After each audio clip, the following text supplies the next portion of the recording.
Hi, I'm Ash from DroningON, and I promised to bring you the flight test of this awesome brushed DJI Inspire replica, and so here it is. Enjoy the review, links to the Q333 are in the video description, comment below with your thoughts whilst you're watching, and please hit subscribe if you enjoy this video.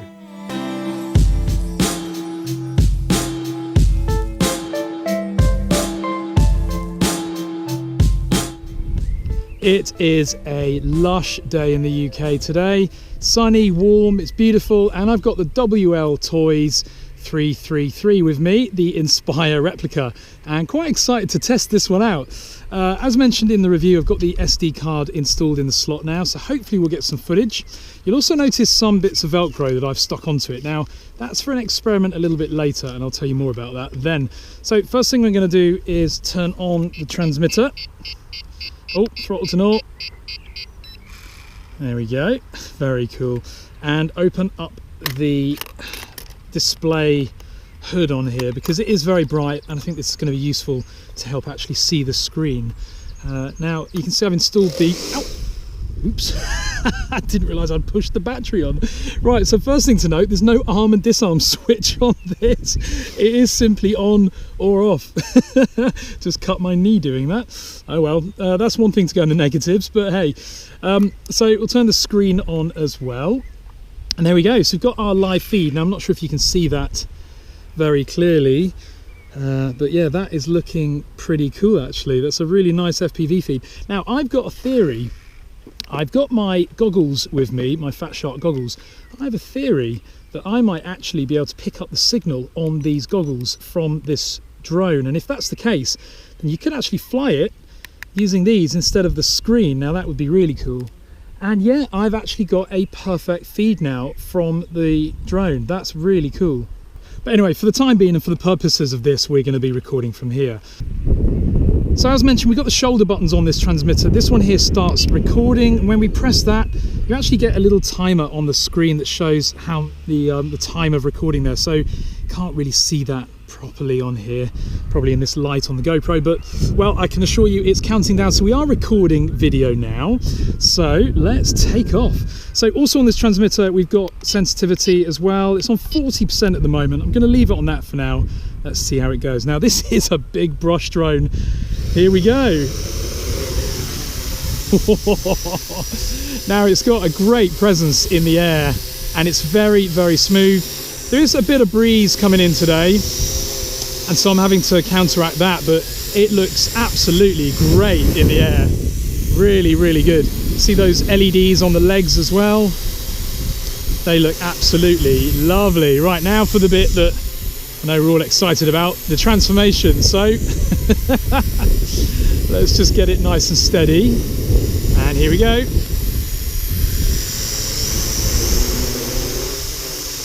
Now the flight characteristics changed quite a bit actually when I did that transformation. It feels lighter. Let's do that again.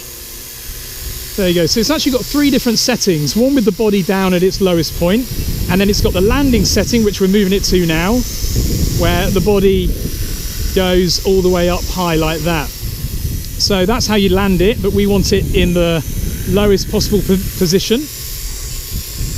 Like that. Doesn't that look good? So as I said, we're in 40%. Let's give that a fly around and see how it goes.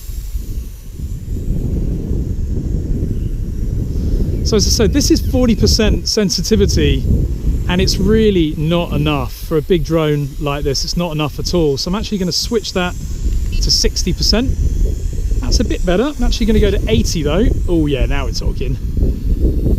That's full power.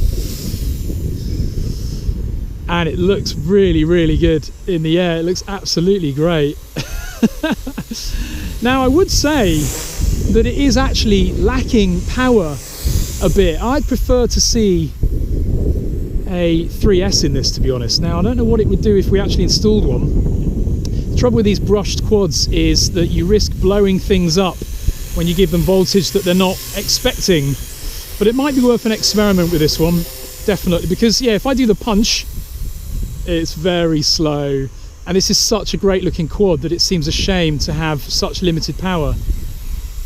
Now we have got flashing lights already actually on the legs, and I worry that the battery perhaps didn't charge up fully, which would be very frustrating because this is such a fun drone to fly and it sounds great in the air. Absolutely brilliant. The feed on the FPV is looking really good as well. I can see myself now. And hopefully the onboard video is looking all right on there as well. But yeah, those lights are flashing away, and I wonder if that's why it's feeling a bit underpowered, because the battery hasn't charged. That would be such a shame if that's the case. But what a great quad to fly, and it's, you know, I love these big brushed quads. They're just so satisfying. Flies absolutely beautifully. Let's get a bit of altitude. It looks so good up there. So now you're seeing a really, really good view of it on the FPV, hopefully, fighting against that wind, of course. The lights are still flashing, and I don't want to risk it dropping out of the air, so I'm going to land it, actually, and I've got something to try. Now, one thing to bear in mind, if you do cut the throttle to 0 on this, it is going to drop out of the sky, because it's got no altitude hold. So just bear that in mind. Right, that is awesome fun. I'm going to land this now. I'm going to stop recording first, actually. There we go, so that's a good amount of footage. And let's bring it down. Oh, I forgot to change it to landing mode. Whoops, let's do the transformation. Here we go.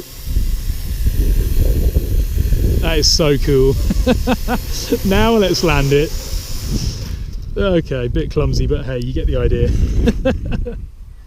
So my little experiment here, I've got a RunCam with me. It's a RunCam 2 and it shoots up to I think 2.7K, but it's really, really good quality. What I've done, I've very crudely stuck some Velcro here and also on the top. The idea being that I can have the camera facing forward, and this has EIS as well, so it should capture some nice still footage. The other idea is that I can put it on the back facing directly down, so that might get some interesting footage. So I'm going to start with it on the back. Bearing in mind the battery perhaps isn't very charged on this, but we'll give it a try. I'm going to start recording, and you should see that on the corner of the screen now, and let's take off.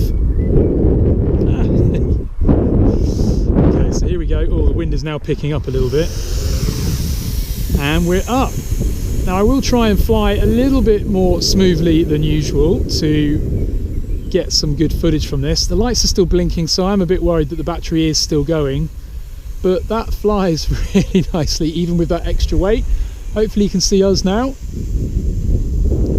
and that's going very well indeed. Absolutely don't feel that extra weight in the slightest.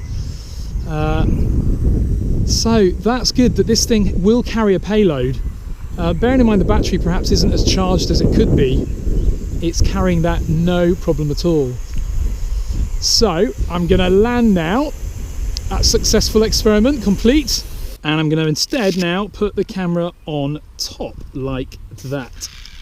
Now it's not an ideal angle, it is facing down slightly, but we'll see how it looks. Okay, so here we go, take off. There we go. And let's have a little gentle fly around. Now, as mentioned, the RunCam 2 does have EIS, so hopefully that image that you're seeing is fairly stable. You can also take photos, and if you're within Wi-Fi range, you can control the RunCam 2 from your phone.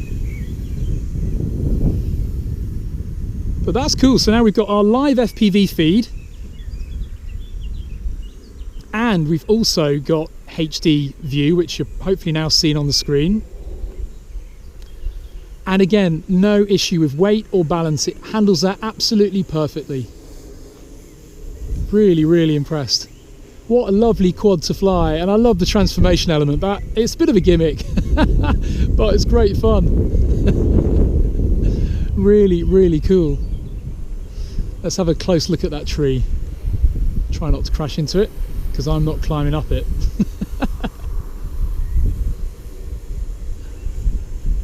Very, very cool. So overall, this is a big brushed quad. Definitely the biggest I've reviewed so far on this channel. It flies brilliantly, and it feels a little bit underpowered, but I think that's just simply because I didn't charge the battery properly, in all honesty. Great presence in the air. It's fast as well. You got your live 5.8 video feed, which is very cool as well.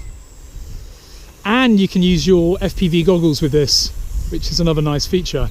So in summary, it is expensive, but you get an FPV screen with it as well. And you get obviously the onboard camera with an SD card slot. Oh, it is landing. Yeah, there we go. It's landed. So that is battery dead. Yeah, I mean, it's £100, but it's just the novelty factor. And if you enjoy flying, whether it's FPV or LOS, then you will definitely enjoy this quad. I'll put some positives and negatives up on the screen regarding this now, so you can have a look at that.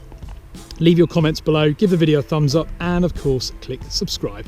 Thanks very much for watching.